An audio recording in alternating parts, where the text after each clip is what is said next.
चैतन्य चंद्राय नमो नमस्ते।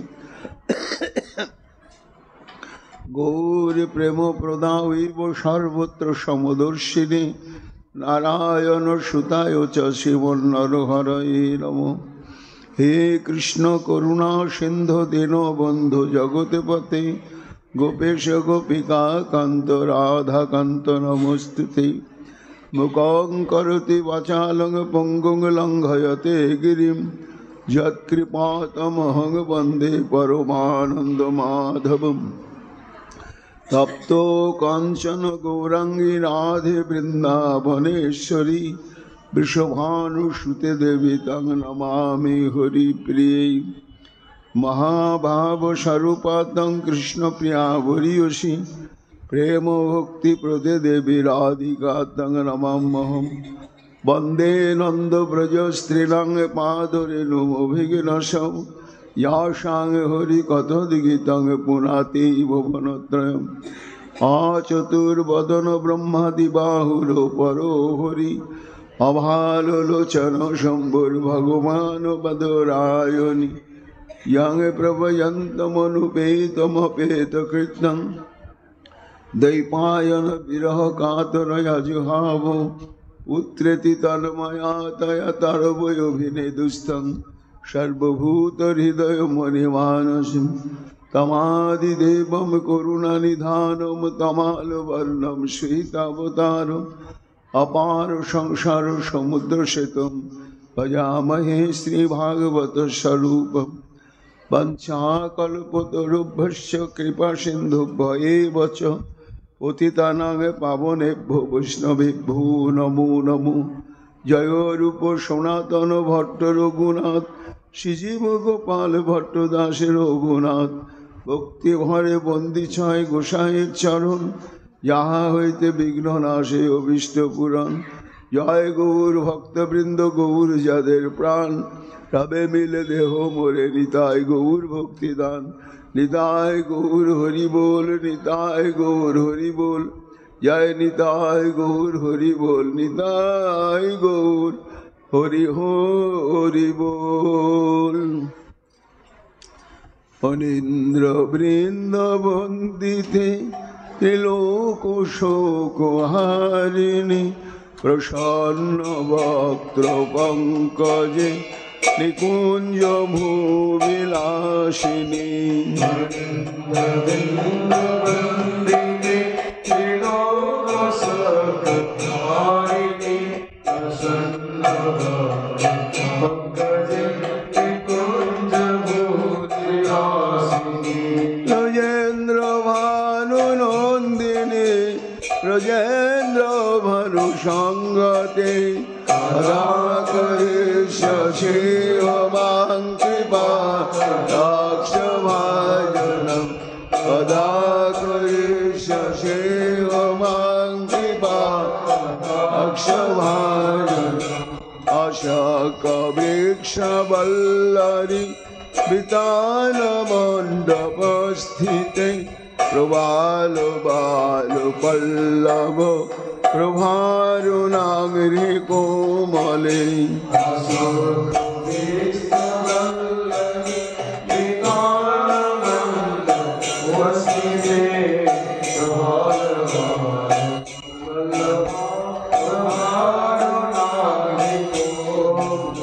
बड़ा भय स्फुरत करे प्रभुत सम्पदालये सदा करिष्यसेवमां कृपा दाक्षभाजनं कदा करिष्यसेवमां कृपा दाक्षभाजनम्। अनङ्गराङ्गमङ्गल प्रसङ्गभृङ्गुरभ्रुवं शुभेभ्रवं शशाभ्रवं दिगन्तपानपातलै।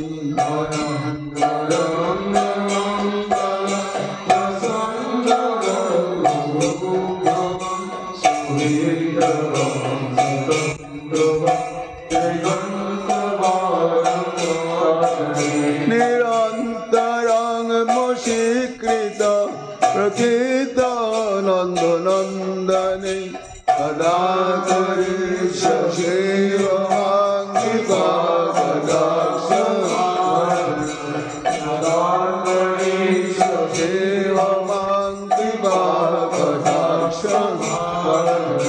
तडित सुवर्ण चम्पक प्रदीपित गौर विग्रहे मुख प्रभा परास्त कोटि शारदेन्दु मण्डले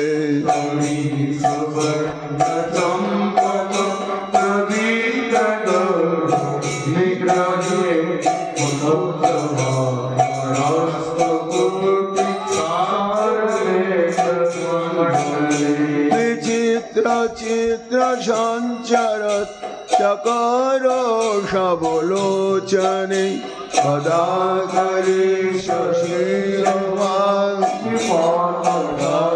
सेवाङ्गिकाक्षभाजनं कदा करिष्यसि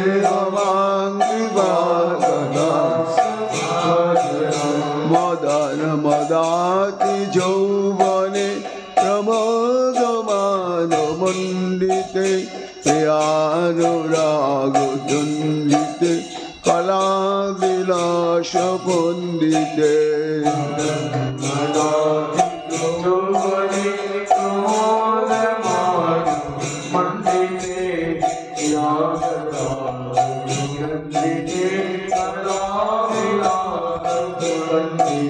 अनन्न धन कुंजराज काम केलि कोविदे कदा करिष्यसि सेवाङ्गिकाक्षभाजनं कदा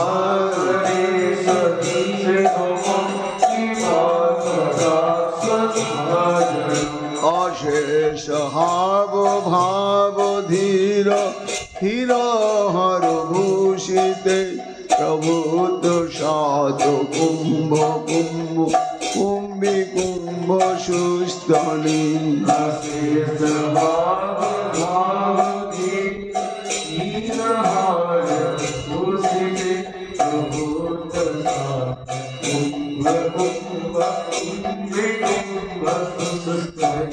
प्रशस्त मंदहास्य चूर्ण पूर्ण सुख सागरे कदा करिष्यसि सेवाङ्गिकाक्षभाजनं कदा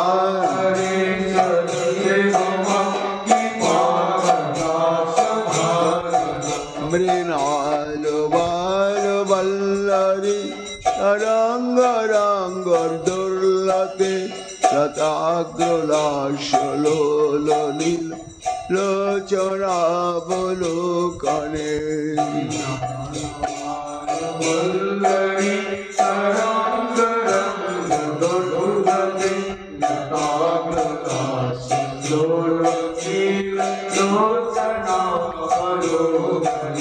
लालुल्लुलन मिलन मन गमुग्ध मोहनाश्रय कदा करिष्यसि सेवाङ्गिकाक्षभाजनं कदा करिष्यसि सेवाङ्गिकाक्षभाजनं सुवर्णमालिकाञ्चिते तिलेखो कम्बुकण्ठके श्रोत्रमण्डली गुण रत्न दीप्ति दीदिति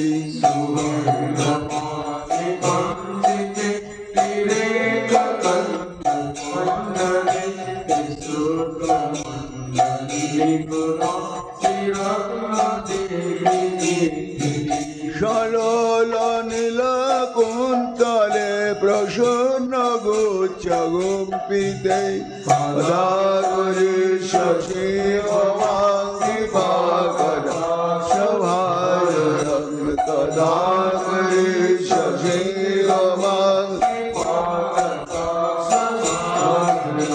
नितम्ब बिम्बलम्बमान पुष्पमेखला गुणे प्रशस्तरत्न किङ्किणी ফলাকুমুদ্যমঞ্জুলে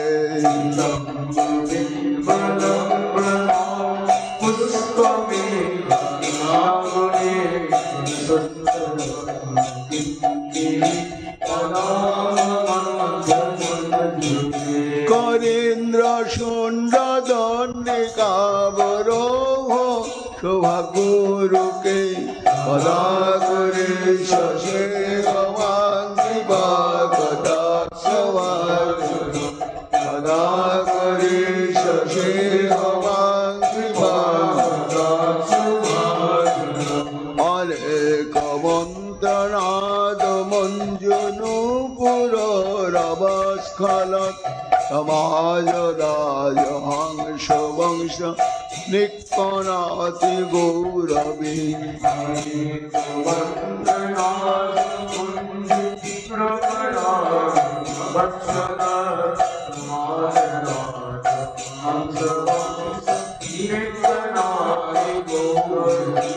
হিলাল হেম বল্লরী বিরম্বে চারু চক্রমে পদা করি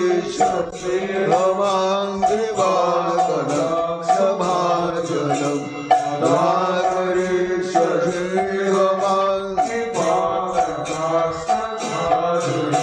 অনন্ত কোটি বিষ্ণু লোক নম্র পদ্মজাচিতে হিমাদ্রিজা পুলো মোজা বিরিঞ্চি যা বড় প্রদে অনন্ত কোটি বিষ্ণু লোক নম্র পদ্মজাচিতে হিমাদ্রিজা পুলো মোজা বিরিঞ্চি যা বড় প্রদে অপার সিদ্ধি বৃদ্ধি দিগ্দশাদ পদাঙ্গুলি নাকে পদা করি শশে গমাঙ্গিবা কথা সভাজন পদা করি শশে গমাঙ্গিবা কথা সভাজন মহেশ্বরী কেশ্বরী সুরেশ্বরী সদেশ্বরী বেদ ভারতীশ্বরী রমান শাসনেশ্বরী মহেশ্বরী প্রিয়েশ্বরী সুরেশ্বরী সদেশ্বরী বেদ ভারতীশ্বরী রামেশ্বরী শ্যামেশ্বরী প্রমাদা কাননেশ্বরী ব্রজেশ্বরী ব্রজাধিপে চিরাধিপে নমস্তুতে পদা করে শশে গমাঙ্গিবা কথা সভাজন পদা করে শশে গমাঙ্গিবা কথা সভাজন রাধা রানী কি জয় अपार करुणामयी राधा रानी की जय प्रेम भक्ति प्रदायिनी राधा रानी की जय जय जय श्री राधे अर्धासन करे प्रभु गोविंदार्धासन सब भक्तगण तबे छाड़िल भुजन कलियुग पावन अवतार श्री चैतन्य महाप्रभुर प्रिय परिकर परम पूज्यपाद श्रीमद कृष्णदास कविराज गोस्वामी तार श्री श्री चैतन्य चरितामृतेर अंतलीलाय अष्टम परिच्छेदे रामचंद्र पुरीर व्यवहार सम्पर्के लीला प्रसंग वर्णनार छले बोलछे যে মহাপ্রভু রামচন্দ্র পুরীর নিন্দায় তিনি গুরুদেব স্বরূপ তিনি যখন এরকম ত্রুটি ধরছেন তাহলে আমার এটা ত্রুটি, তাই তিনি আহার সংকোচন করলেন। কেমন সংকোচন করলেন না, 8 আনার মহাপ্রসাদ আসত, সে জায়গায় 2 আনার মহাপ্রসাদ, তার মানে কত কম। এতে মহাপ্রভুর শরীরটাও ধীরে ধীরে ক্ষীণ হয়ে যাচ্ছে। ভক্তগণ এই সংবাদ পেয়ে ভাবছে, আমাদের প্রাণের প্রাণ, আত্মার আত্মা মহাপ্রভু যদি এইভাবে অর্ধাহারে থাকেন, তা আমরা কি করে উদর পূর্ণ করে ভোজন করি। ভক্তগণ কষ্ট স্বীকার করে তারাও ঠিক মহাপ্রভুর মতোই ভোজন আরম্ভ করলেন। গোবিন্দ কাশীশ্বরে প্রভু কইল আজ্ঞাপন, দহে অন্যত্র মাগে কর উদর ভরণ। মহাপ্রভুর যে নিত্য অঙ্গ সেবক, এক হচ্ছে কাশীশ্বর আর গোবিন্দ, এরা দুজনেই ছিলেন ঈশ্বর পরিপাদের শিষ্য।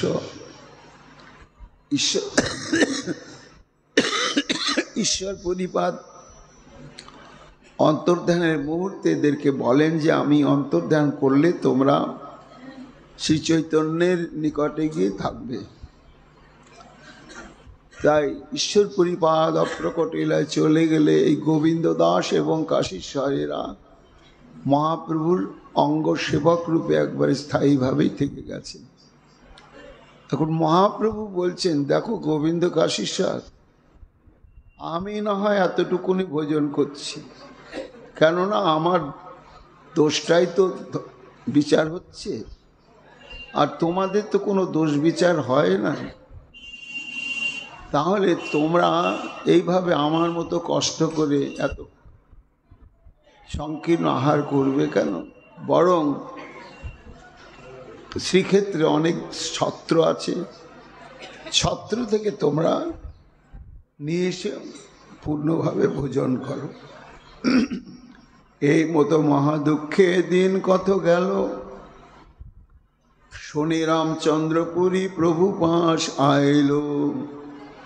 কথাটা তার গোপন থাকেনি, ছড়াতে ছড়াতে রামচন্দ্রপুরীর কানেও গিয়েছে। চৈতন্যদেব একেবারে অর্ধাহারেরও কম আহার করছেন। এই সংবাদটা পাওয়ার পরে একদিন মহাপ্রভুর কাছে উপস্থিত হয়েছে। প্রণাম করি কইল প্রভু চরণ বন্দন, আর প্রভুকে কহে কিছু হাসিয়া বচন। গুরুদেব মানে গুরুদেবের ভাই হিসাবে গুরুস্থানীয় মহাপ্রভু লুটিয়ে প্রণাম করলেন।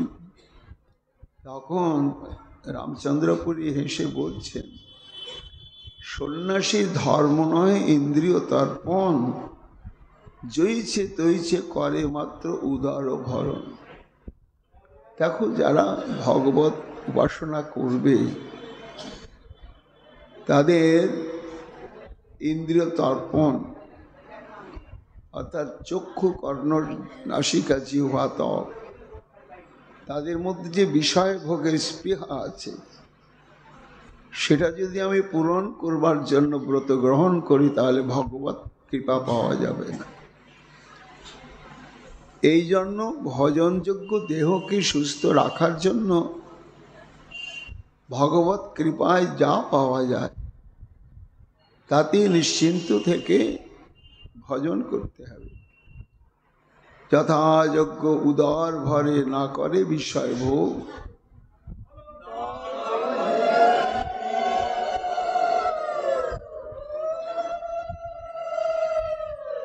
সন্ন্যাসী তবে সিদ্ধ হয় জ্ঞানযোগ।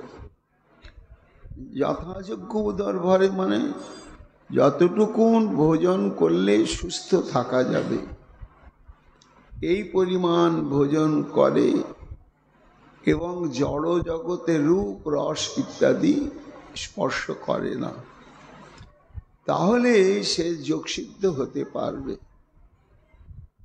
বলছেন রামচন্দ্রপুরী। আর তাঁর এই বক্তব্যের বা উক্তির প্রমাণ স্বরূপ শ্রীমদ্ ভগবদ গীতা থেকে বললেন, আত্মসংযম 6ষ্ঠ অধ্যায়, নাত্তস্নত অপি যোগ অস্তি ন চৈকান্ত মনস্নত ন চাতি স্বপ্নশীলস্য জাগ্রত নৈব চার্জুন। অর্জুনকে ভগবান শ্রীকৃষ্ণ বলছেন, দেখো আমার ভজন করতে গেলে তাহলে অত্যাধিক ভোজন যে করে তার দ্বারা হবে না, একেবারেই হবে না। যারা অত্যন্ত নিদ্রাশীল তাদের দ্বারাও হবে না, আবার যারা অত্যন্ত জাগরণশীল তাদের দ্বারাও এই যোগ সাধনা হবে না। অর্জুন বলছেন, সখা তাহলে অতি জাগরণ আবার অতি নিদ্রা উচিত নয়। হ্যাঁ অর্জুন, আহার সম্পর্কে শাস্ত্র কি বলেছে না? কবিরাজ গোস্বামী পাদ বলছেন যে রামচন্দ্রপুরীর সিদ্ধান্ত ঠিকই বটে। কেন? যারা কৃষ্ণানুশীলন করবেন তাদের আহারটা কেমন হতে হবে, কেমন পরিমাণ হতে হবে, এটা শাস্ত্রে বলছেন। পুরায়দশন নেনার্ধং তৃতীয় মুদকেন তু বায়ু সঞ্চনার্থং তু চতুর্থম অবশেষয়। অর্থাৎ পেটকে 4 ভাগ করতে হবে, তা 2 ভাগ অন্ন দিয়ে পূরণ করতে হবে, আর 1 ভাগ জল দিয়ে, আর 1 ভাগ ফাঁকাই থাকবে বায়ু সঞ্চালনের জন্য। যিনি কৃষ্ণ ভজন করবেন, ভক্তিযোগ অনুশীলন করবেন কি হঠযোগ অনুশীলন করবেন, একই নিয়ম। অর্ধ মনস্কস্য সব ব্যঞ্জনস্য তৃতীয় মুদকস্য তু বায়ু সঞ্চনার্থম তু চতুর্থম অবশিষয়। আবার অন্য শাস্ত্রে ওই একই কথা বলা হয়েছে যে পেটের অর্ধেকটা পূর্ণ করতে হবে অন্নের সঙ্গে ব্যঞ্জন, আর তৃতীয় অংশ পূরণ করতে হবে জলপানের দ্বারা, আর চতুর্থ অংশটা বায়ু সঞ্চালিত যাতে হয় তার জন্য ওটা ফাঁকাই রাখতে হবে। মার্কণ্ড পুরাণে মহারাজ ঋমিকে বলছেন, নাদনাতু ক্ষুদত শ্রান্ত নচ ব্যাকুল চেতন জঞ্জিত যোগং রাজেন্দ্র যোগ সিদ্ধার্থ মাত্মন সাতে শীতে ন চৈবস্নে ন দ্বন্দ্বে নালী পান্নিতে কালেশে তু যুঞ্জত ন যোগং ধ্যান তৎপর। অর্থাৎ কোন মুনি বলছেন, হে রাজেন্দ্র, যিনি সিদ্ধি লাভার্থ, যিনি সিদ্ধি লাভ করতে চান তার কখনোই ক্ষুধায় কাতর হওয়া চলবে না এবং শ্রমাবসন্ন চলবে না, ব্যাকুলিত চিত্ত বা উদ্বিগ্ন চিত্ত হওয়া হবে না। দুর্ঘটনা ঘটলো, কিছু হলো, আর হলো, উদ্বিগ্ন হয়ে গেলাম, ভজনে মন বসবে না। বলে এটা যা ঘটবার তাই ঘটছে, আর ঘটবার ছিল তাই ঘটলো। এইভাবে যারা নিরুদ্বিগ্ন থাকবে, এই মনের অবস্থা থাকাটা নির্ভর করে আহারের পরিমাণের উপরে। এই জন্য তিনি এই বিক্ষিপ্ত অবস্থাতে কখনো যোগ সাধন করবে না। আর ধ্যান পর যোগী অতি শীত বা অতি উষ্ণ অথবা ঝটিকা সমন্বিত কালে যোগানুষ্ঠান করা উচিত নয়।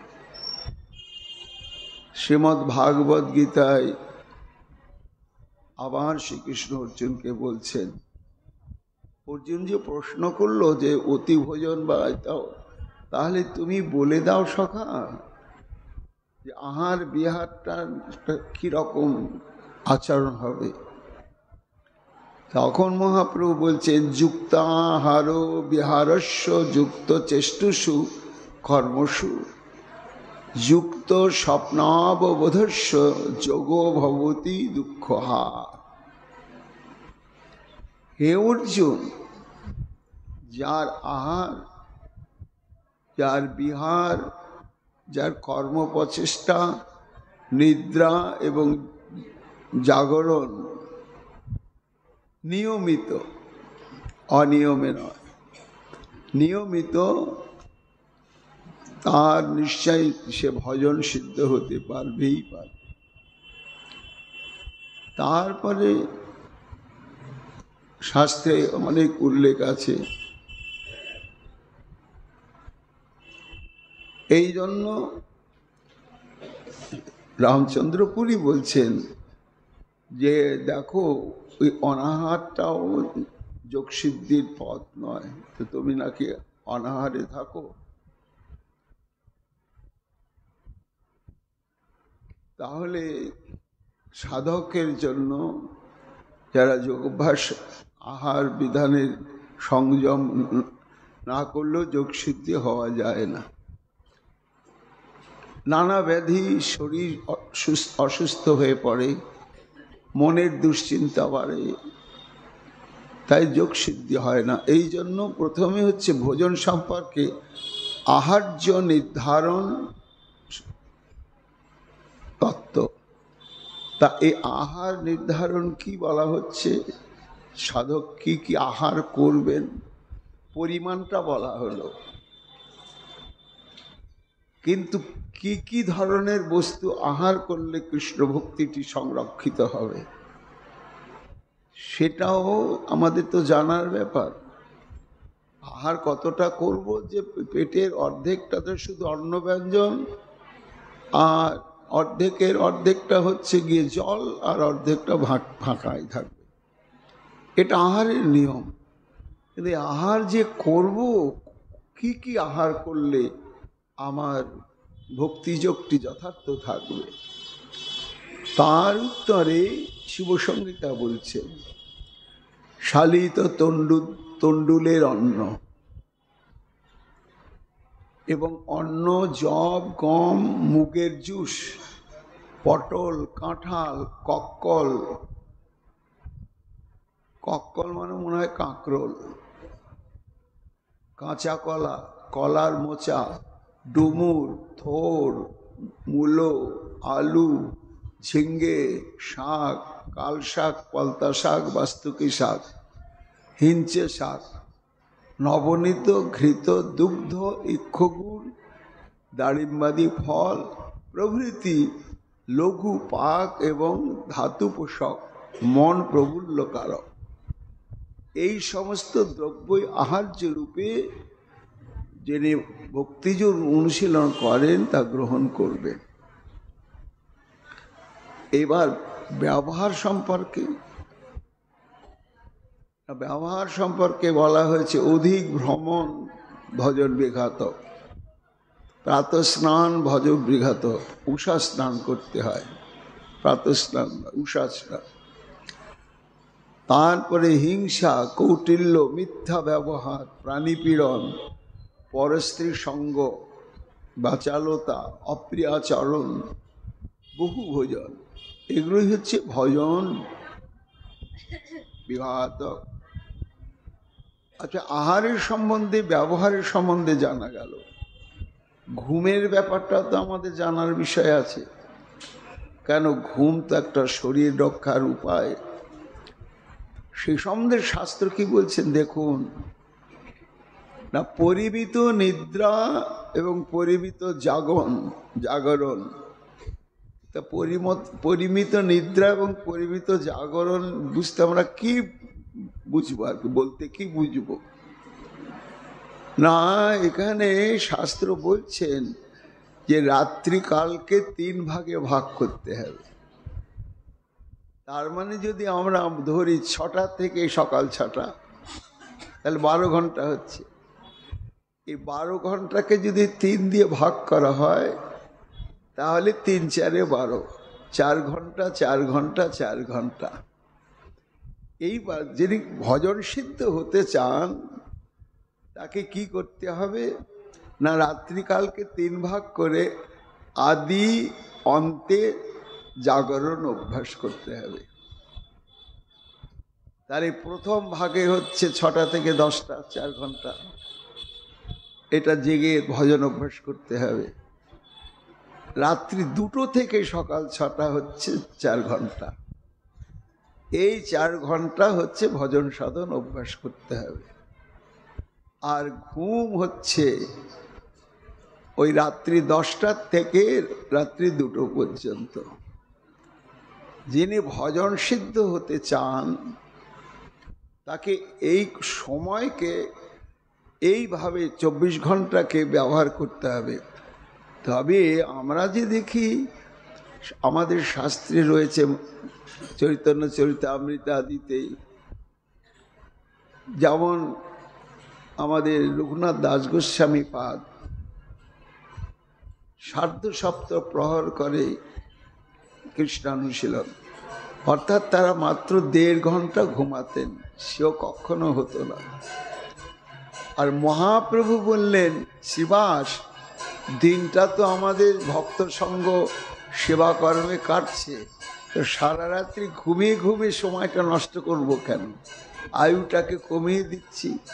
তাই সারা রাত্রি জাগরণ করে কীর্তন করতেন মহাপ্রভু ভক্তগণকে নিয়ে। তাহলে এই যে জাগরণ বিধি, এটা তো এই নিয়মের ব্যতিক্রম হয়ে গেল, এটা একটা প্রশ্ন না। এটা হচ্ছে এই যে যেটা ছকটা বেঁধে দেওয়া হলো, এই ছকটাকে পালন যদি করা যায় এবং অত্যন্ত আগ্রহের সঙ্গে সাসঙ্গভাবে ভজন করা যায়, তো ভজন করতে করতে তখন প্রেম জাত হবে। আর প্রেম জাত হলে তখন আর এই কালের নিয়মটা হিসাবে থাকবে না। তখন ওই 1 ঘন্টা 2 ঘন্টা ঘুম হলেও, আর ঘুমের মধ্যেও তখন তাদের ভজন হবে। চারিদণ্ড শ্রুতি থাকে, স্বপ্নে রাধা কৃষ্ণ দেখে, একক্ষণ ব্যর্থ নাহি হয়। এই হচ্ছে আহার বিহার সম্পর্কে তত্ত্ব। এটি রামচন্দ্রপুরী মহাপ্রভুকে বলছে যে তুমি একেবারে অনাহার করছো, এটা তো শাস্ত্রবিরুদ্ধ ব্যাপার। মহাপ্রভু জোড়হাত করে দন্যের সঙ্গে বলছেন, প্রভু কহে অজ্ঞ বালক, মুই শিষ্য তোমার, মোরে শিক্ষা দেহ এই ভাগ্য আমার। কি ধন্য মহাপ্রভু, যিনি ন চৈতন্যাৎ কৃষ্ণ জগতে পরতত্ত্বং পরমেহ। এত শুনি রামচন্দ্র পুরী উঠি গেলা, ভক্তগণ অর্ধাসন করে পুরী গোসাই শুনিলা। রামচন্দ্রপুরী এইটা বলে মহাপ্রভুকে বলে চলে গেলেন। এদিকে যে স্থায়ীভাবে রয়েছেন পরমানন্দপুরী, তিনি মহাপ্রভুর গুরুস্থানীয়। তিনি একদিন এসে উপস্থিত হলেন মহাপ্রভুর কাছে। আর দিন ভক্তগণ সহ পরমানন্দপুরী প্রভু পাশে নিবেদিল দন্য বিনয় করি। পরমানন্দপুরী ভাবলেন আমি একা গেলে হবে না, দলটাকে ভারী করতে হবে, কেননা সবারই যা বক্তব্য বললে মহাপ্রভু নিশ্চয় সেটা একটু মেনে নেবেন। তাই বলছেন, দেখো কৃষ্ণ চৈতন্য, রামচন্দ্র পুরী হয় নিন্দুক স্বভাব। তো যার যেটা স্বভাব ধর্ম, সে তো সেটা করবেই। কিন্তু আমি যদি নিন্দনীয় কর্ম না করি, তাহলে আমার তো মনক্ষুণ্ণ হওয়ার কোনো কারণ নাই। তো তার বলে অন্ন ছাড়ো কিবা হবে লাভ। একটা নিন্দুক যার সাধু সমাজে কোনো মর্যাদা নেই, তোমার নিন্দা করলে আর তুমি তার জন্য অনাহার, এটা ঠিক নয় তোমার। কেননা পুরীর স্বভাব যথেষ্ট আহার করাইয়া, যেই খায় তারে খাওয়ায় যত্ন করিয়া। পরমানন্দ পুরী মহাপ্রভুকে বলছেন, দেখো রামচন্দ্র পুরীর এটাই চিরকালের স্বভাব। কি স্বভাব? না নিমন্ত্রণ রক্ষা করতে গিয়ে নিজেও অনেক বেশি ভোজন করবেন, আবার নিমন্ত্রণকারীকেও অধিক ভোজন করাবেন, করে এইবার নিন্দা আরম্ভ করবেন। খাওয়াইয়া পুনঃ তারে করেরও নিন্দন, এত অন্ন খাও, তোমার আছে কত ধন?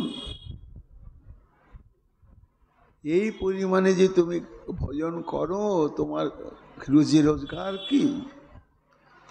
আর সন্ন্যাসীকে এত খাওয়াও, করো ধর্মনাশ। অতএব জানিনু তোমার নাহি কিছু ভাস। যারা নিজেরাও বহুভোজী এবং যারা অতিথিকেও এরকম অপরিমিত ভোজন করান, দুটোই ঠিক নয়, এটা ধর্মনাশ হয়। কে কইছে ব্যবহার করে, কে বা কইছে খায়, এই অনুসন্ধান তেহ করেন সহায়।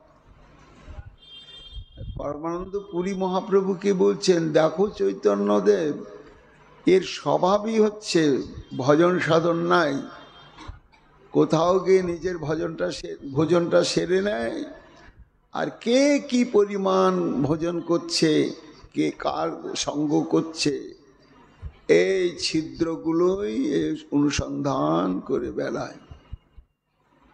শাস্ত্রে যে দুই কর্ম করিয়াছে বর্জন, অর্থাৎ শাস্ত্র দুই কর্ম বর্জন করতে বলেছেন। তো দুই কর্ম বলতে কি? প্রশংসা কর্ম আর নিন্দা কর্ম, এই দুটো। সেই কর্ম নিরন্তর ইহার করণ। তা শাস্ত্র যে দুই কর্ম নিষেধ করেছে, আর এত বড় সন্ন্যাসী শাস্ত্রজ্ঞ হয়েও ওই দুটোই করে। ওই দুটোর মধ্যে পরেরটা করে, আগেরটা করে না। তাহলে দুটোই যদি সমান হয়, পরেরটা করলে কি হয়, আগেরটা করলে কি হয়? না, শ্রীমদ্ ভাগবতে রয়েছেন, পর স্বভাব কর্মাণি ন প্রশংসয়েন ন গর্হয়েৎ, বিশ্বমেকাত্মকং পশ্যন প্রকৃতা পুরুষেন চ। অর্থাৎ শ্রীকৃষ্ণ একাদশ স্কন্ধে উদ্ধবকে বলছেন আচরণ সম্বন্ধে, যে দেখো উদ্ধব, এই যে বিশ্ব চরাচর, সর্বং খল্লিদং ব্রহ্ম, একদিক দিয়ে তাই, কেন ব্রহ্ম এখানে পরম ব্রহ্ম শ্রীকৃষ্ণ। তা এই যে সমস্ত জীব, এই স্থূল পদার্থ, সবই তো কৃষ্ণ। মানে কি করে কৃষ্ণ হয়? তাহলে এদেরকে কৃষ্ণ বলে পূজা করা যাবে? বলে না, এ হচ্ছে কৃষ্ণ থেকে প্রকাশিত। পৃথিবীর সৃষ্টির কারণও হচ্ছেন শ্রীকৃষ্ণ, আর উপাদানও হচ্ছেন শ্রীকৃষ্ণ। সৃষ্টির কারণ তো তিনি, অহং বহুশ্যাম, এবং আরও সৃষ্টি অনেক কারণ আছে। ভাগবতে যখন সৃষ্টি তত্ত্ব বলা হচ্ছে সেখানে বলা হয়েছে। তাই এই জন্য তিনি নিজে সৃষ্টি করেন। তা করবেন কোনো জিনিস দিয়ে, যেমন কুমোর যখন হাঁড়ি পাতিল তৈরি করছে, তখন তো তার মাটি দরকার একটা। এটা তাহলে কুমোর একটা আলাদা ব্যক্তি, মাটি একটা আলাদা বস্তু। কিন্তু সর্বং খলিদং ব্রহ্ম, সমস্ত কিছু কৃষ্ণ ছাড়া জগতে কিছুই নাই। আলাদা বললে কৃষ্ণের ভগবত্তাটা হানি হয়ে যায়। তাই ভগবান শ্রীকৃষ্ণ এই নিমিত্ত কারণ এবং উপাদান কারণ ধারণ করলেন। কেমন ধারণ করলেন? নিমিত্ত কারণ কাকে বলা হয়? যেমন কুমোর বা পালমশায় হাঁড়ি পাতিল তৈরি করছে, এটা হচ্ছে নিমিত্ত কারণ। আর উপাদান কারণ কি না, ওই বস্তু হাঁড়িটা মৃৎ পাত্রটা প্রস্তুত করতে এঁটেল মাটি চাই, জল চাই, অস্ত্র চাই, চক্র চাই, এগুলো সামগ্রিক হচ্ছে উপাদান। তাহলে পালমশায় মানে কুমোর আর উপাদান কারণ এটা আলাদা, একেবারে আলাদা। তা একে বলা হয় উপাদান কারণ। যেন স্রষ্টা হচ্ছেন ভগবান, আর এই যে সৃষ্ট জগৎটা, এই জগৎটা কি দিয়ে সৃষ্টি হলো? ক্ষিতি অপ্তেজ মরুদ্বম। বলে ক্ষিতি অপ্তেজ মরুদ্বম এলো থেকে না, কৃষ্ণের থেকেই প্রকাশিত হলো। আচ্ছা, এর মধ্যে যে জীবগণ আছে, বলে জীবও ভগবানের অংশ। কিভাবে অংশ?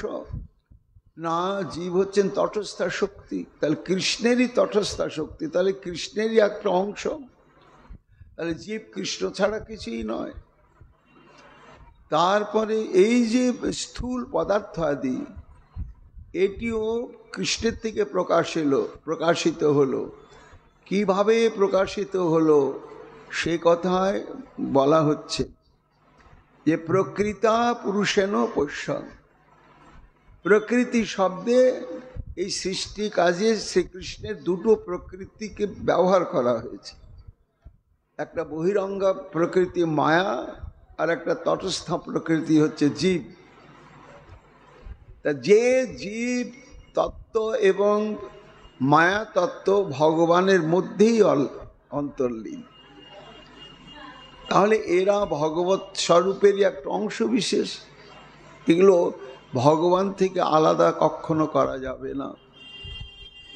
এই জন্য হে উদ্ধব, এই জগৎটা ভগবৎ স্বরূপময়, এইরকম মনে করে চিন্তা করে পরের স্বভাব এবং কর্মকে কখনো প্রশংসাও করবে না আর নিন্দাও করবে না।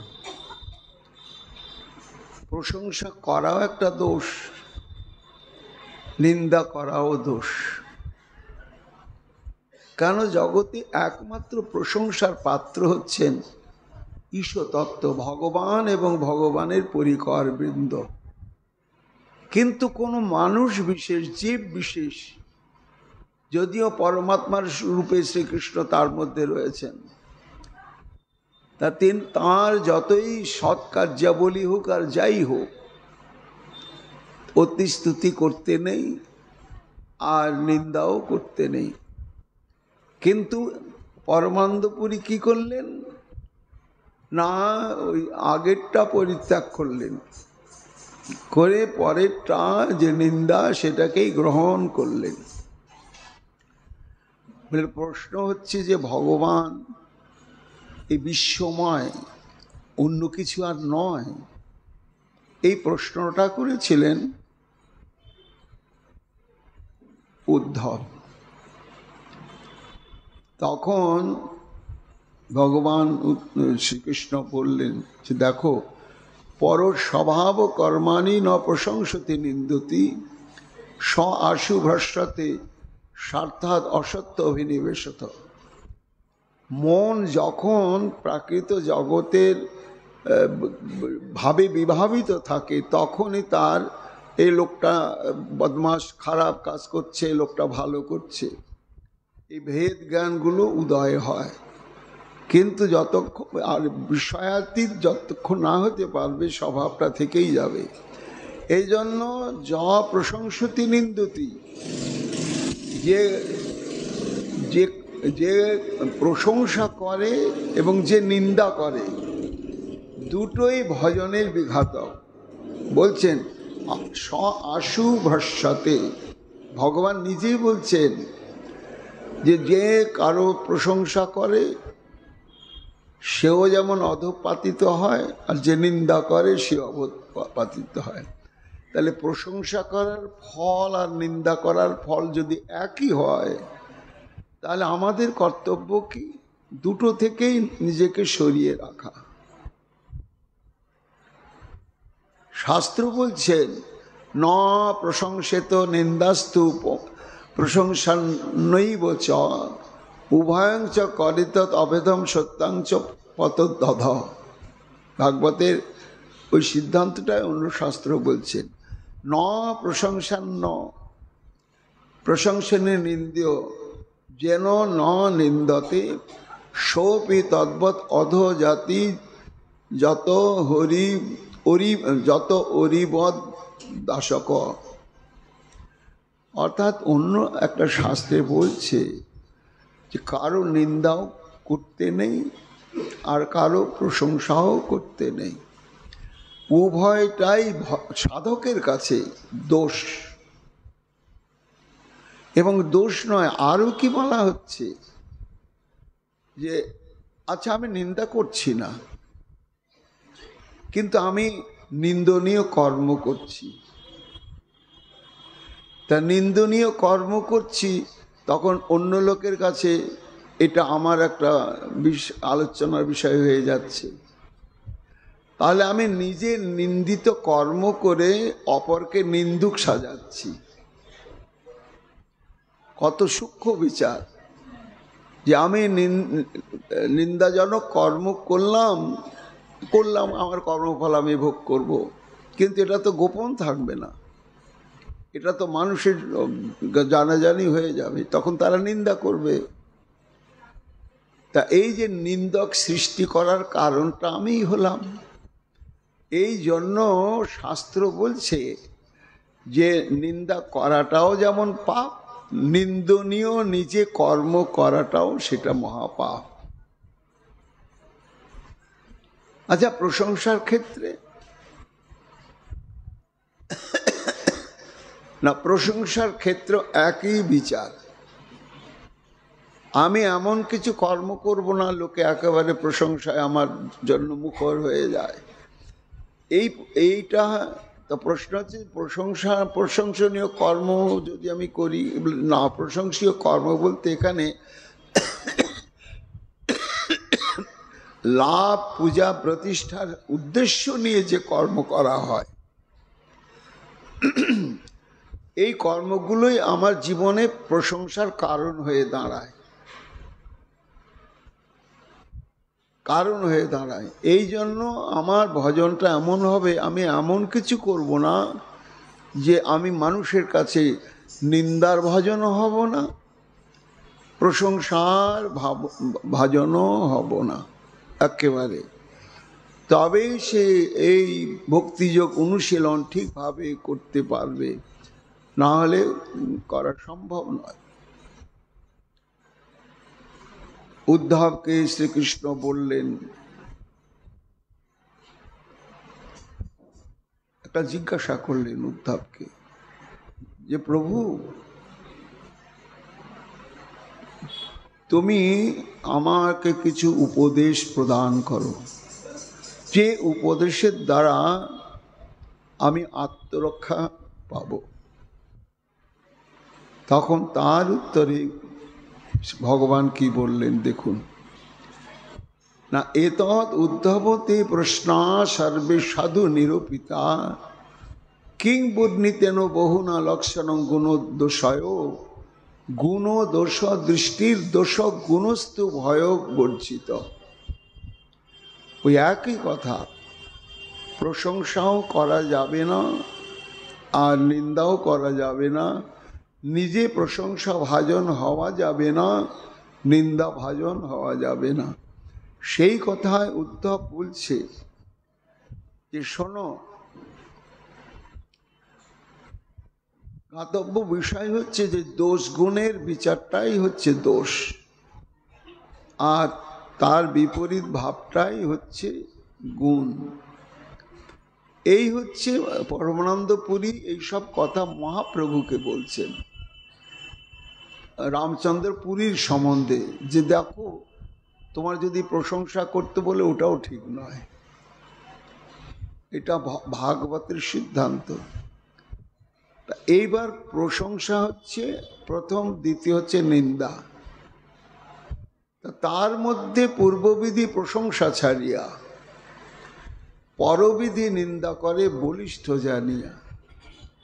আমি কারো প্রশংসা করছি, এটা আমার দোষ বটে, কিন্তু এই দোষের যে পরিমাণ তার চাইতে নিন্দা করার পরিমাণটা অনেক বেশি পরিমাণগতভাবে। তা সেই জন্য পরমানন্দ রামচন্দ্রপুরী কি করে না, প্রথম যে প্রশংসার কথা বলা হয়েছে ওটা বাদ দিয়ে পরবিধিটাকেই সে অনুশীলন করে। তো এমনি জগতে বলা হচ্ছে যে পূর্ববিধির চাইতে পরবিধি সবসময় বলবান। পূর্ব পরের মধ্যে পরবিধির বলবান, শাস্ত্র বলছেন। যাহা গুণ শত আছে না করে গ্রহণ, গুণ মধ্যে ছলে করে দোষ আরোপণ। দেখো রামচন্দ্রপুরী কারো গুণই দেখতে পায় না, একেবারে গুণ দেখতে পায় না। যারা নির্মৎসর চিত্ত নিরপেক্ষ সাধু, তারা কারো যেমন প্রশংসা করার মতন কিছু দেখে না, নিন্দা করার মতো কিছু দেখে না। কিন্তু নিন্দুকরা তার বিপরীত করে। ইহার স্বভাব ইহা কহিতে না জুয়ায়, তথাপি কহিয়ে কিছু মর্ম দুঃখ পায়। এর স্বভাব সম্বন্ধে দেখো, আমিও তো একটু সমালোচনা করে ফেলছি রামচন্দ্রপুরীর, এইটাও তো আমার একটু নিন্দা হচ্ছে। তা কেন আমি করছি না, তোমার দিকে তাকে, যে তুমি এই তত্ত্বটি ভালোভাবে জানো যে নিন্দুকের মুখ বন্ধ করা যাবে না। তাই বলে আমি সেটা মানব কেন? একেবারেই মানব না। সাধুর নিয়ম কি না, হাতি চলে বাজার মে কুত্তা ভোগে হাজার, साधुओं को दुर्भावना नहीं जब निंदे बंदे जगत संसार।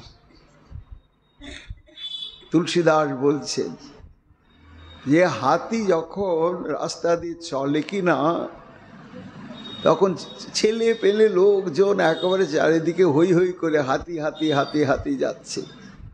কেউ হাতির প্রশংসা করছে, কেউ হাতির নিন্দা করছে। হাতিকে তো কান পাতে না।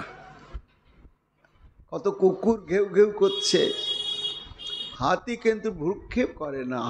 হাতির লক্ষ্যস্থলেই সে ঠিক ধীর গতিতে চলতেই থাকে। ঠিক তেমনি বলা হচ্ছে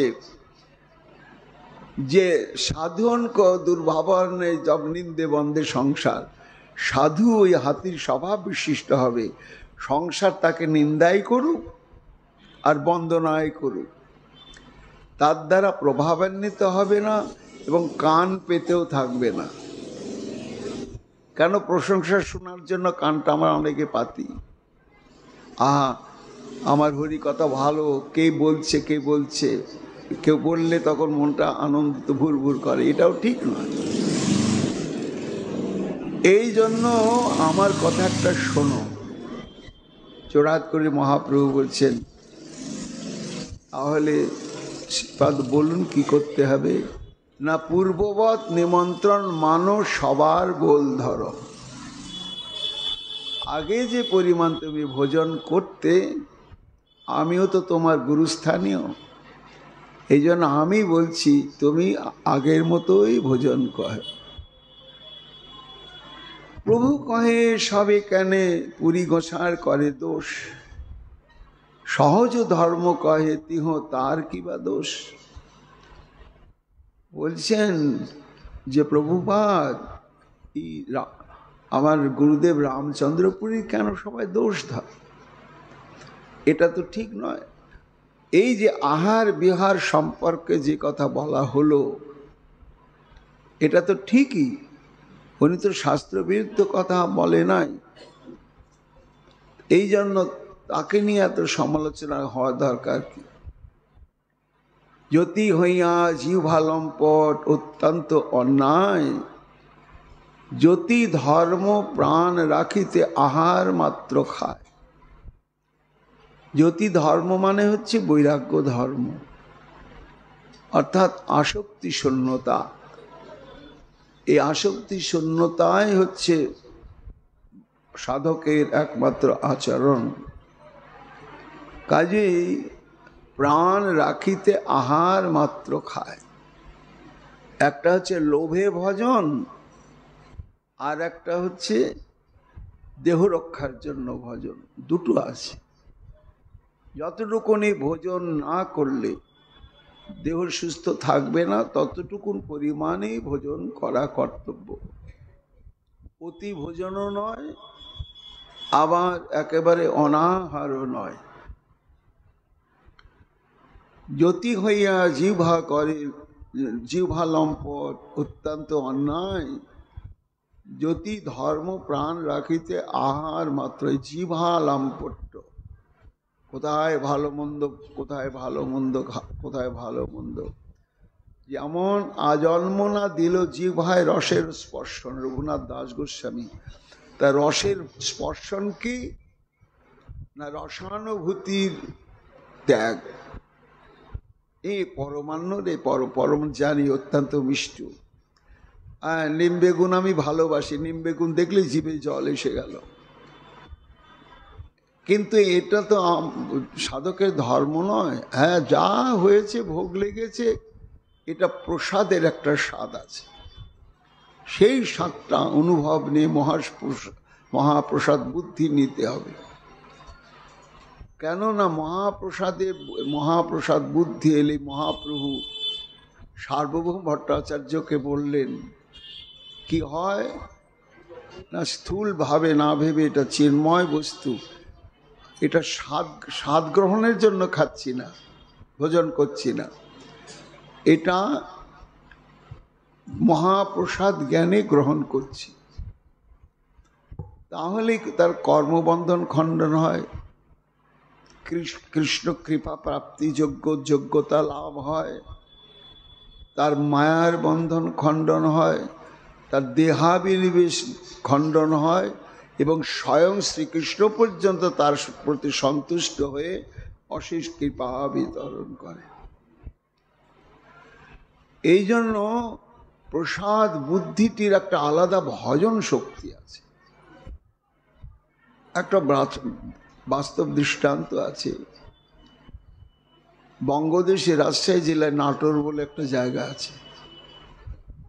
সেখানে বিশাল রাজবাড়ি আছেন, তদানীন্তনকালে রাজা ছিলেন। তা তিনি বড় ধর্ম পান। তো তার দুটো ঠাকুর বাড়ি, একটা শাক্ত ঠাকুর বাড়ি আর একটা বৈষ্ণব ঠাকুর বাড়ি, একটু দূরাদূরি। এবং দুটো ঠাকুর বাড়িতেই প্রচুর সেবক এবং কোনো সেবার ত্রুটি নেই। যতবার ভোগ লাগানো, আরতি হওয়া, বা যে ঠাকুর বাড়িতে অতিথি অভ্যাগত আসে তাদেরকে ভোজন করানো, কোনো ত্রুটি বিচ্যুতি নেই। এবং ওই শাক্ত ঠাকুর বাড়িতে ছিলেন অনেক মূর্তি, মা কালী, আনন্দকালী, জয়কালী, নিত্যকালী, বিভিন্ন আকৃতির। নিত্যকালী বস্ত্র ছিঁড়ে যেত, মানে নিত্যময় মূর্তি নিত্যকালী। তা একবার হয়েছে কি, শ্রীধাম বৃন্দাবন থেকে কোনো বাবাজি মহারাজ গিয়েছেন বঙ্গদেশে ভ্রমণ করতে করতে। জানেন নাটোরের মহারাজা পরম ভক্ত, তার ঠাকুর বাড়ি আছে। কিন্তু চলতে চলতে চলতে চলতে রাত্রি একটু 9টাই হয়ে গেছে, 9টা-10টা। চেনেন না তো। আর প্রথমেই পড়েছে শাক্ত ঠাকুর বাড়ি। দেখছে মন্দির, ঠাকুর বাড়ি তো, তখন প্রবেশ করেছে। এইবার মন্দিরের পূজারী তখন মায়ের রাত্রিকালীন ভোগটোগ হয়ে গেছে, শয়ন হয়ে গেছে। তখন বলছে, বাবা এটা রাজার ঠাকুর বাড়ি, হ্যাঁ, কারণ তো আমার দেরি হয়ে গেল, একটু রাত্রিবাসও করবো, একটু প্রসাদও পাবো।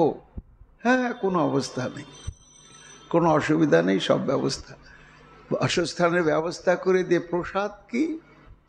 তারা মনে মনে ভাবছেন এই তো বৈষ্ণব, হ্যাঁ, এ বুঝতে পারেন এটা শাক্ত ঠাকুর বাড়ি, তা আজকে কেমন বৈষ্ণব, এ একটু মজা করব। তা সেই দিন রাত্রিবেলা মায়ের ভোগ হয়েছে আমিষ দিয়ে, খেচরান্ন আর আমিষের ব্যঞ্জন। এখন সেটাকে মহাপ্রসাদ বলে ওনাকে দিয়েছেন। কিন্তু দেখুন মহাপ্রসাদ বুদ্ধিটি কত গুরুত্বপূর্ণ। তা উনি তো ভাবছেন এটা মহাপ্রসাদ এবং গোবিন্দের অধরামৃত। তা এটা যে গোবিন্দের অধরামৃত, গোবিন্দের অধরামৃত, এই বিশ্বাসটা এত গভীর যে তখন সে প্রসাদ, কৃষ্ণের প্রসাদই ভোজন করছে। তো যখন ভোজন করছে তখন বামনগুলো বলছেন, কি বাবাজি, কি বাবাজি, জাত গেল তো। কেন বাবা, কেন বাবা এ কথা বলছো? বলে কি ভোজন করছেন? মানে খিচুড়ান্ন হয়েছে আর ওই আমিষের ব্যঞ্জন, সেটা একটা বাটিতে দেওয়া হয়েছে। বলি কেন বাবা, কেন বাবা? এটা তো আমি আমার ইষ্টদেব শ্রী গোবিন্দের অধরামৃত পাচ্ছি, এই দেখো। তারা এসে দেখছে সত্যি খেচরান্নের এক প্রান্তে তুলসী আর পাত্রে আছে পটল, আলুর ইত্যাদি ব্যঞ্জন। দেখুন ভগবান তাকে কত কৃপা করলেন যে ওই মায়ের অধরামৃতটাকে সরিয়ে নিয়ে পরিবর্তন করে তাকে কৃপা করে মহাপ্রসাদের অনুভূতিটি পাইয়ে দিলেন। তো এই হচ্ছে প্রসাদে প্রসাদ বুদ্ধি। আমাদের প্রসাদ জ্ঞানে ভোজন করতে হবে, স্বাদের দিকে তাকিয়ে নয় এবং লোভের দিকে তাকিয়ে নয়। সেই কথাই বলছেন যে জ্যোতি ধর্ম প্রাণ রাখিতে আহার মাত্র খায়, তবে সবে মেলি প্রভুরে বহু যত্ন কইল, সবার আগ্রহে প্রভু অর্ধেক রাখিল। বলে ঠিক আছে, আমি আগে সিকি ভাগ প্রসাদ পেতাম, গুরুদেব আপনিও বলছেন, সবাই বলছে, তাহলে আমি দুই গুরুদেবেরই আদেশ রাখি।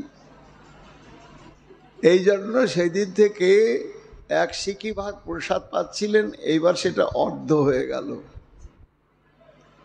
অর্থাৎ 2 আনার প্রসাদের জায়গায় 4 আনার প্রসাদ হলো। 8 আনার প্রসাদ পেতেন। 2 পণ কড়ি লাগে প্রভুর নিমন্ত্রণে, কভু 2 জন ভক্তা, কভু 3 জনে। অভোজ্যান্ন বিপ্র যদি করে নিমন্ত্রণ, প্রসাদ মূল্য লইতে লাগে কৌড়ি 2 পণ। ভোজ্যান্ন বিপ্র যদি নিমন্ত্রণ করে, কিছু প্রসাদ আনে, কিছু পাক করে ঘরে। পণ্ডিত গোসাই ভগবান আচার্য সার্বভৌম, নিমন্ত্রণের দিনে যদি করে নিমন্ত্রণ, অর্থাৎ ভোজ্যান্ন আর অভোজ্যান্ন ব্রাহ্মণ, ভোজ্যান্ন ব্রাহ্মণকে যিনি গোবিন্দকে ভোগ লাগিয়ে সরাসরি প্রসাদ পান, আর অভোজ্য ব্রাহ্মণ কাকে বলা হয়? না, যিনি নিরামিষ ভোজী কিন্তু প্রত্যক্ষভাবে ঠাকুরকে ভোগ লাগান না। তা মহাপ্রভু কার নিমন্ত্রণ গ্রহণ করেন? যারা নিত্য প্রভুকে নিবেদন করে মহাপ্রসাদ গ্রহণ করেন, তারা নিমন্ত্রণ করলে যান। এবং তারা কি করেন না, ওই আনন্দবাজার থেকে মহাপ্রভুর পরিমাণ মতো যত মহাপ্রসাদ নিয়ে আসেন, মহাপ্রসাদ দিয়ে সেবা করেন। কিন্তু ব্যতিক্রম হচ্ছেন 3 জনের কথা বলছেন এখানে, পণ্ডিত গোসাই, ভগবান আচার্য এবং সার্বভৌম পণ্ডিত। এরা যখন মহাপ্রভুকে নিমন্ত্রণ করতেন তখন নিজেরাই রান্না করতেন। ঘরেই রান্না করতেন, ঘরে রান্না করে ভোগ লাগিয়ে মহাপ্রভুকে ভোজন করাতেন। নিমন্ত্রণের দিনে যদি করে নিমন্ত্রণ, তা সবার ইচ্ছায় প্রভু করেন ভোজন, তাহা প্রভুর স্বতন্ত্র নাই জৈসে তার মন। বলে এই গদাধর পণ্ডিত, সার্বভৌম ভট্টাচার্য এবং ভগবান আচার্যের কাছে মহাপ্রভু তখন তার কাছে ব্যতিক্রম কিছু আচরণ দেখান না, তাদের ইচ্ছা মতোই ভোজন করে। তখন মেপে ভোজন করেন না।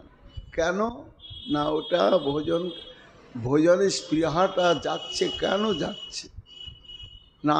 এটি হচ্ছে ভক্তের সেবা প্রাণতার উল্লাসটা, পরিমাণটা যত হয়, মানে ভগবানের তো ক্ষুধা নেই, তিনি আপ্তকাম পূর্ণ কাম, তার আবার ক্ষুধা পিপাসা কি?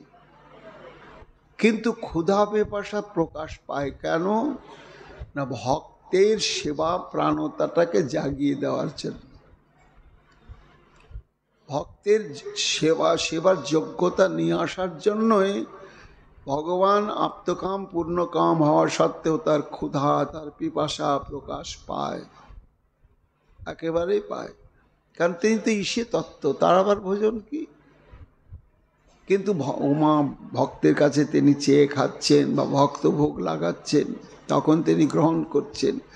তা এটা হচ্ছে ভক্তের ভক্তির বৈশিষ্ট্য। সাধারণ মানুষের ক্ষুধা জাগে আলাদাভাবে, কিন্তু ভগবানের ক্ষুধা জাগে ভক্তের অন্তঃকরণের সেবা বাসনাটা যখন খুব তীব্র হয়। তাই যে পরিমাণে গম্ভীরায় একটা মাপা ভোজন করেন, কিন্তু গদাধর পণ্ডিতের কাছে গেলে, ভগবান আচার্যের কাছে গেলে, সার্বভৌম পণ্ডিতের কাছে গেলে তারা তো স্বহস্তে রন্ধনাদি করেন, তখন ওই মাপা ভোজনের হিসাবটা থাকে না। না থাকার কারণই হচ্ছে তাদের অন্তর নিংড়ানো প্রেম ভক্তির বৈশিষ্ট্য। ভক্তগণ সুখ দিতে প্রভুর অবতার, যাহা জইছে যোগ্য তাহা করেন ব্যবহার। বলে প্রশ্ন হচ্ছে যে মহাপ্রভু কেন এটা ব্যতিক্রম করেন? গম্ভীরায় তুমি অষ্টকোটি 8 আনার মহাপ্রসাদ পাও, আর এদের ঘরে গেলে তখন এই মাপা প্রসাদের ব্যাপারটা থাকে না। এত অতি ভোজন করেও তুমি ভালো থাকো, এর কারণটা কি না? এটি হচ্ছে ভক্তগণের সুখ দিতে। ভক্তগণকে সুখ দেওয়াই হচ্ছে শ্রী গোবিন্দের একমাত্র বাসনা। কৃষ্ণ সেই করে, কৃষ্ণ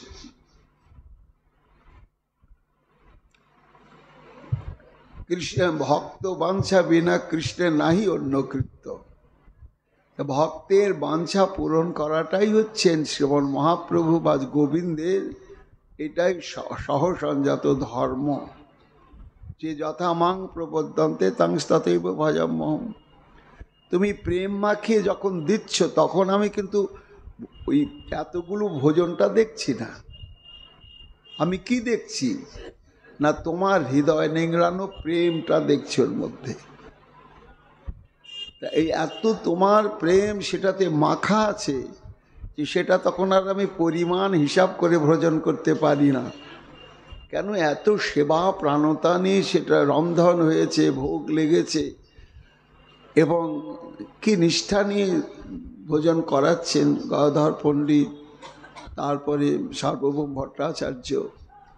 তা এই জন্য যে মহাপ্রভু, আমি যদি এত এত ভোজন করি এরা সুখ পাবে, সেই জন্য ভক্তগণের সুখ দিতে প্রভুর অবতার, যাহা জইছ যোগ্য তাহা করেন ব্যবহার। কবু তো লৌকিকরীতি যেন ইতর জন, কবু স্বতন্ত্র করেন ঐশ্বর্য প্রকটন। অর্থাৎ ঈশ্বর দুরকম স্বভাব বিশিষ্টই। তিনি আলো, তিনি অন্ধকার, তিনি ভালো, তিনি মন্দ, তিনি এইভাবেই তার এটা বৈশিষ্ট্য। তাই এখানে কবিরাজ গোস্বামী পাদ বলছেন যে কভু তো লৌকিক রীতি যেন ইতর জন। ইতর জন বলতে সাধারণ মানুষ যারা কৃষ্ণ ভজনাদি করে না, তো তাদের মধ্যে কি দেখা যায় না? কাম, ক্রোধ, লোভ দেখা যায়। এটা হচ্ছে ইতর জনের ব্যবহার। কিন্তু কখনো কখনো শ্রী গোবিন্দ এবং শ্রী চৈতন্য মহাপ্রভুর মধ্যেও কাম, ক্রোধ, লোভ দেখা যায়। ক্রোধ আছে ভগবানের, ক্রোধ করে ছোট হরিদাসকে একেবারে বর্জন করে দিলেন। আবার লোভও আছে। লোভ কোথায়? না শ্রীধরের ঘরে গিয়ে কেড়ে নিয়ে ভোজন করছেন, শুক্লাম্বর ব্রহ্মচারীর ঘরে কেড়ে নিয়ে ভোজন করছেন। তা এই হচ্ছে বৈশিষ্ট্য, যে তার লোভও থাকে আবার ক্রোধও থাকে, কিন্তু সেটি হয় তার মহিমার কারণ। কেন? কারণ একই দ্রব্য, একই বস্তু যখন কৃষ্ণ সম্বন্ধ বর্জিত হয় তখনই সেটা দুঃখের কারণ হয় এবং অবাঞ্ছিত। একই বস্তু আবার যখন ভগবৎ সম্বন্ধ যুক্ত হয় তখন সেটাই পরম আস্বাদ্য হয়ে যায়। যেমন বলছি দৃষ্টান্ত, কাম, ক্রোধ, লোভ, মোহ, মদ, মাৎসর্য, এরা এই ষড়রিপু একদিন ভগবানের কাছে কাঁদছেন, বলে তুমি প্রভু সৃষ্টি করেছে আমাদের এই জন্যই, তা আমরা কি তোমার সেবায় লাগতে পারবো না? যদি প্রত্যেকের ধর্মই হচ্ছে কৃষ্ণ সেবা, তা আমি ক্রোধ, তোমারই সৃষ্ট একটি সত্তা, তা আমি কি তোমার সেবায় লাগতে পারবো না? এই জীবের সঙ্গে থাকবো। কাম বলছেন প্রভু আমি কি তোমার সেবায় লাগতে পারবো না? গোবিন্দের চরণে শরণাগত হয়ে। ক্রোধ বলছে, লোভ বলছে, মাৎসর্য বলছেন। ভগবান বললেন ঠিক আছে, আমি যখন শ্রীধাম বৃন্দাবনে নররূপে অবতীর্ণ হব তখন হে ষড়রিপু তোমরা আমার বন্ধু হয়ে তখন তোমাদেরকে অঙ্গীকার করে আমি লীলা প্রচার করব। এই জন্য শ্রীকৃষ্ণের কাম, শ্রীকৃষ্ণের ক্রোধ, শ্রীকৃষ্ণের লোভ, শ্রীকৃষ্ণের মোহ সমস্ত শ্রীকৃষ্ণের মধ্যে রয়েছে। কিন্তু এই লোভ থাকার জন্যই তিনি এত মাধুর্যমণ্ডিত হয়েছেন, এত এত মাধুর্যমণ্ডিত হয়েছেন। এই জন্য ইতর স্বভাবটাও ভগবানকে বা ভক্তকে কখনো কখনো আশ্রয় করে তার ঐশ্বর্য প্রকাশ করে। কভু রামচন্দ্র পুরীর হয় ভৃত্য প্রায়, কভু তারে নাহি মানে দেখে তৃণ পায়। ঈশ্বর চরিত্র প্রভুর বুদ্ধি অগোচর, যবে যেই করে সেই সব মনোহর। এই মতো রামচন্দ্র পুরী নীলা চলে, কতদিন রহি গেলা তীর্থ করিবারে। তারপরে একদিন রামচন্দ্রপুরী শ্রীক্ষেত্র ছেড়ে অন্য তীর্থে চলে গেল। যখন চলে গেল দেহ গেলে প্রভুর গণ হইল হর্ষিত, মানে একেবারে সবাই সন্তুষ্ট হয়ে গিয়েছিল। এই নিন্দা করবে, শুধু মহাপ্রভুর তো নয়, পরিকর গণেরও নিন্দা করে। আমরা সবাই নিন্দাভাজন হলাম। এইবার রামচন্দ্রপুরী যখন স্থানান্তরে চলে গেলেন সবার তখন আনন্দ। দেহ গেলে প্রভুর গণ হইল হর্ষিত, শিরের পাথর যেন হইল পড়িল ভূমিত। যেন মাথার উপরে 2-4 কুইন্টাল পাথর চাপানো হয়েছিল, কিন্তু সেটা এখন পড়ে গেল। সচ্ছন্দ্র নিমন্ত্রণ প্রভুর কীর্তন নর্তন, স্বচ্ছন্দে করেন সবে প্রসাদ ভোজন। পূর্ববৎ আবার মহাপ্রভু যেমন ইষ্টগোষ্ঠী এবং ভজন আনন্দ সবই করতে লাগলেন। গুরুর উপেক্ষা কইলে ওইছে ফল হয়, ক্রমে ঈশ্বর পর্যন্ত অপরাধে ঠেকায়। এই গুরু স্থানে অপরাধ কত বিঘাত। আমরা দেখলাম চৈতন্য চরিতামৃতে সার্বভৌম ভট্টাচার্যের গৃহে যখন ভোজন হচ্ছেন, অমোঘ এসে নিন্দা করলো। কার নিন্দা করলো? মহাপ্রভু নিন্দা করলো। মহাপ্রভুকে স্বয়ং ভগবান। তাহলে এই নিন্দাকারী অমোঘকে মহাপ্রভু নিজেই গিয়ে আবার বুকে হাত দিয়ে কৃষ্ণ প্রেম সঞ্চার করলে। তাহলে এও মহাপ্রভুর নিন্দাকারী, আর রামচন্দ্র পুরীও নিন্দাকারী। তা রামচন্দ্র পুরীকে কেন মহাপ্রভু শোধন করতে পারলেন না, প্রেম দিতে পারলেন না? দুজন তো একই স্বভাব বিশিষ্ট। পার্থক্য কোথায়?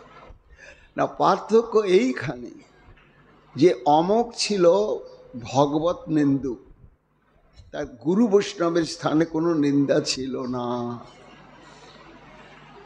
এই বৈষ্ণবের স্থানে, গুরুদেবের স্থানে নিন্দা ছিল না বলেই মহাপ্রভুর হরিস্থানে অপরাধ তারে হরিনাম।